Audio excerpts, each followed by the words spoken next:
back during slavery. There was two kinds. To understand this, you have to go back to what young brother here referred to as the house Negro and the field Negro, back during slavery. There was two kinds of slaves. There was the house Negro and the field Negro. The house Negro, they lived in the house with master. They dressed pretty good. They ate good because they ate his food, what he left. They lived in the attic or the basement, but still they lived near their master. And they loved their master more than the master loved himself.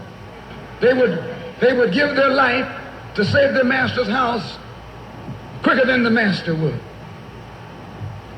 The house Negro, if the master said, we got a good house here, the house Negro said, yeah, we got a good house here. Whenever the master said we, he said we. That's how you can tell a house Negro. If the master's house caught on fire, the house Negro would fight harder to put the blaze out than the master would. If the master got sick, the house Negro would say, what's the matter, boss? We sick. We sick.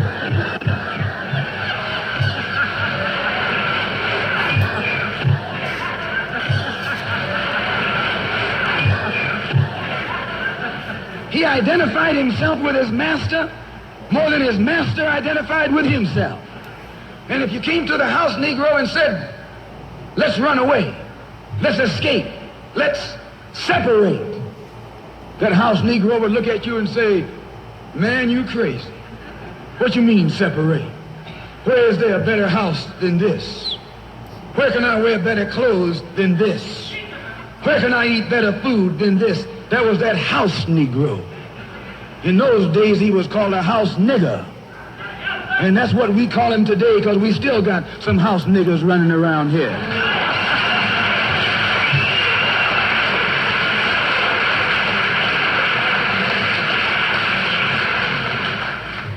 This modern house Negro loves his master. He wants to live near him. He'll pay 3 times as much as the house is worth just to live near his master. And then brag about, I'm the only Negro out here.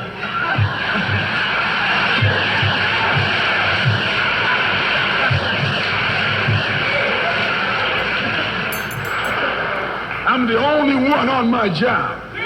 I'm the only one in this school. You nothing but a house Negro. And if someone come to you right now and say, let's separate, you say the same thing that the house Negro said on the plantation. What you mean separate? From America?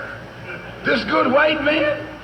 Where you gonna get a better job than you get here? I mean, this is what you say. I ain't left nothing in Africa. That's what you say. Why, you left your mind in Africa.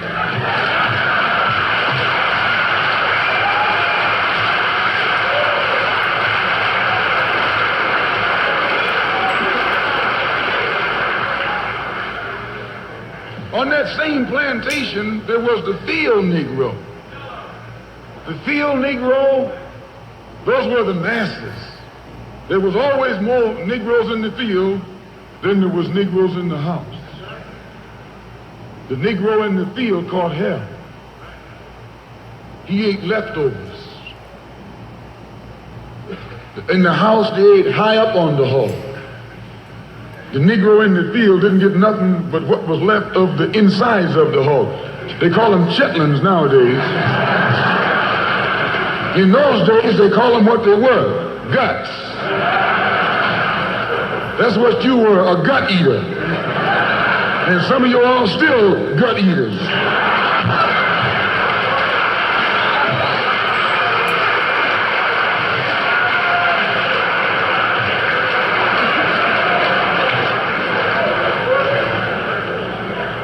The field Negro was beaten from morning till night. He lived in a shack, in a hut. He wore cast-off clothes. And he hated his master. I say he hated his master. He was intelligent.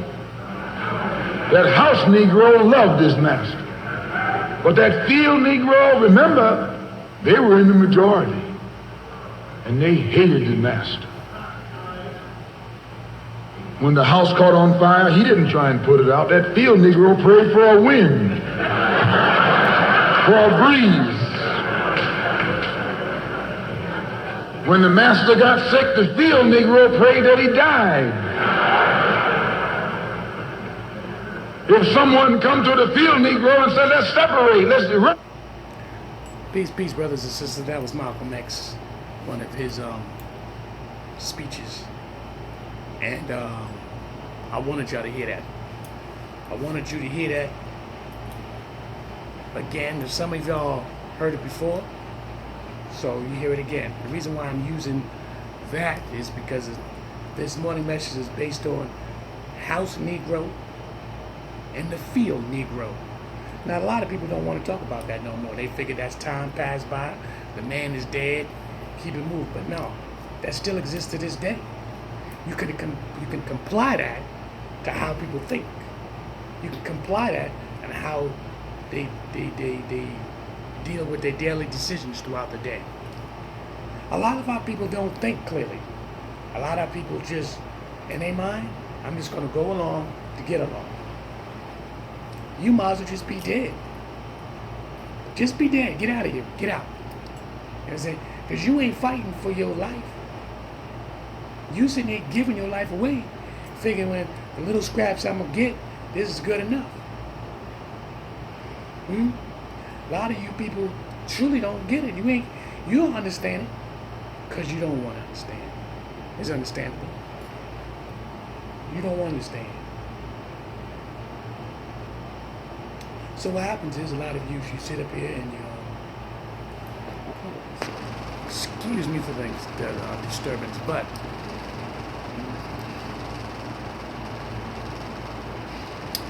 a lot of people don't want to recognize the fact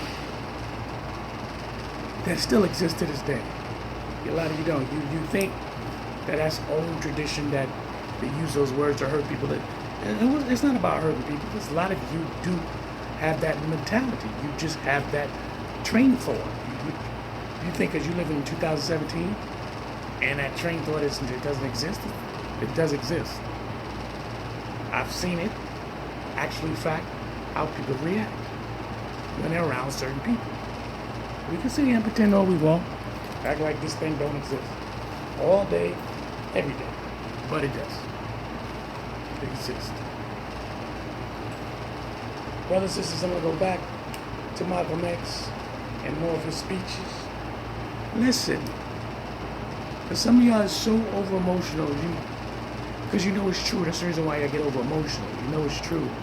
The things that be told all the time. You already know the way they got the world.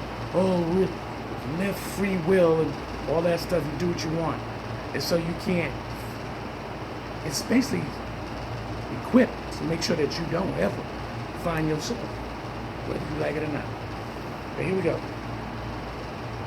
And he didn't say, where are we going? He said, any place is better than here.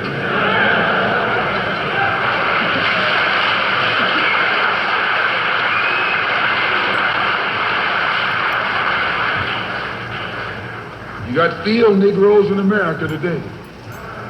I'm a field Negro. The masses are the field Negroes. When they see this man's house on fire, you don't hear these little Negroes talking about our government is in trouble. They say the government is in trouble.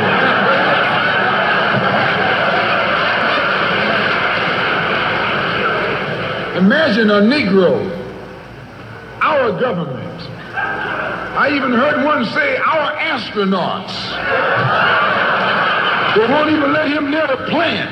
And our astronauts, our Navy, that's a Negro that's out of his mind. That's a Negro that's out of his mind. Just as the slave master in that day used Tom, the house Negro, to keep the field Negroes in check, the same old slave master today has Negroes who are nothing but modern Uncle Toms, 20th century Uncle Toms, to keep you and me in check, keep us under control, keep us passive and peaceful, in nonviolence. I'll stop there for a minute. Pay attention to exactly how what he just said is to keep you under control. A lot of you don't understand that. When you are, if you defiant like myself, I'm defiant, and my same melanin race people who's trying to control me, and I'm using myself for example, I don't need to use nobody else. You're trying to control me to do what you want. Do that make sense? Why you need to do that? Why you need to become that? It's sad how they do these things. And then it's a control factor to a certain point, because if they don't like something, oh, well, this is what you want to do. You're a grown ass man. You're a grown woman. If you don't comply to what they say, then all of a sudden, then cut the head off. Some of you have betrayed your own people because you think you're getting ahead. Some of you are nasty with your shit. Excuse my foul language, but it's used in the content that I need it to be. Some of you just as nasty. And it needs to be told. But let me continue on here with Brother Malcolm. That's Tom making you nonviolent. It's like when you go to the dentist and the man is going to take your tooth. You're going to fight him when he starts pulling. So they squirt some stuff in your jaw called Novocaine to make you think they're not doing anything to you. So you sit there, and because you got all that Novocaine in your jaw, you suffer peacefully.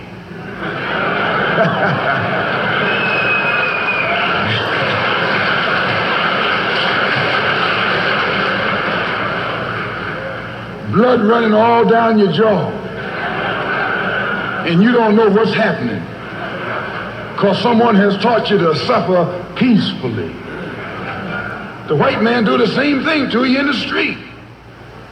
When he don't want to put knots on your head and take advantage of you and don't have to be afraid of you fighting back, to keep you from fighting back, he get these old religious Uncle Toms to teach you and me that just like Novocaine, suffer peacefully. Don't stop. Now understand that conception. Understand that conception. Suffer peacefully. I mean, I love the way he used that in his dialogue and use it for example. Put the Novocaine in your mouth. The Novocaine numbs you up. It puts you in a state of mind that you can relax. So he could work, the dentist can work without you giving too much of a problem. But once the Novocaine wears off, you won't feel it. Point blank. But I love the way he analyzed it and he broke it down. So in fact, because that's what a lot of you do. You suffer peacefully. And you are fine with that. You literally are fine of suffering peacefully. Let me tell you something, brothers and sisters, gods and goddesses, kings and queens. You really gotta wake up. But I know most of you ain't gonna wake up anyway. You don't want to wake up. You don't care to wake up. It ain't you. You figure you fine. Got my own apartment. Got me a house. Got a job. Got a car. Huh? But one little thing right out of your cage and you ready to scream, holler, complain. Because you're suffering peacefully. If anything come outside that box, you lost in the sauce. That's facts. You see, this morning I decided I want to get into Brother Malcolm. It's because I need to re-energize that soul, that deity. That's what I was at today. This is my morning message about. This is part one. Negro versus Negro, which is house Negro, field Negro. Self-explanatory by Brother Malcolm X. And I would interpret, in my opinion, here in 2017. I'm Chocolate Amun, and I want to say thank you for all that watches my video. And I'll say it again, and not to be arrogant, but it's just the truth.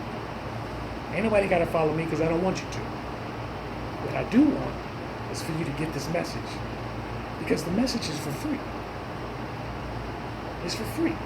Knowledge is for free. I'm the messenger. I give the message out.